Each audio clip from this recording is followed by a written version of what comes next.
அண்மை செய்தியை தற்போது பார்த்துக் கொண்டிருக்கிறோம். நடிகர் சூர்யா நடிப்பில் நாளை வெளியாக இருந்த கருப்பு திரைப்படம் வெளியாகுவதில் சிக்கல் ஏற்பட்டுள்ளதாக தகவல் கிடைக்கப்பட்டுள்ளது. இதுகுறித்த செய்தியை அண்மை செய்தியாக தற்போது நாம் பார்த்துக் கொண்டிருக்கிறோம். கூடுதல் விவரங்களை வழங்குவதற்காக செய்தியாளர் ஆனந்த் இணைப்பில் இருக்கிறார். வணக்கம் ஆனந்த், இதுகுறித்த விவரங்களை பதிவிடுங்க.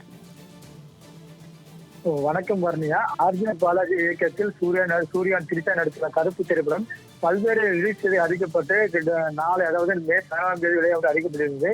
இந்த நிலையில் நாளை படம் வெளியாக மிகப்பெரிய சிக்கல் ஏற்படுகிறது. அதாவது சூர்யா நடித்த முந்தைய படங்களான கங்குவா மற்றும் விட்டோஸ் படங்கள் தோல்வி தழுவியது. அதன் மூலமாக படத்திற்கு பைனான்ஸ் செய்தவர்கள் மற்றும் படத்தை விநியோகம் செய்தவர்கள் அந்த படத்துக்கு திரையரங்களை ஒதுக்கிறது கூட 60 கோடி ரூபாய் பணம் வரை நஷ்டம் ஏற்படுகிறது. இந்த பணத்தை கொடுக்காமல் கருப்பு திரைப்படத்தை நாளை வெளியாக கூடாது என்று பல்வேறு தரப்பு மத்தியில் திரையரங்க உரிமையாளர்களுக்கு அழுத்தம் ஏற்படுகிறது. இதனை தொடர்ந்து படம் தற்பொழுது நாளை வெளியாக எப்படி சிக்கல் ஏற்படுகிறது. அதாவது கங்குவா அந்த ரெத்த படங்கள் தோல்வியால் சூரிய படத்திற்கு நாளை கருப்பு திரைப்படம் வெளியாவதில் ஏற்படுத்துவதால் நாளை திட்டமிட்டபடி படம் வெளியாகும் என்ற கருத்து நிலவி வருகிறது.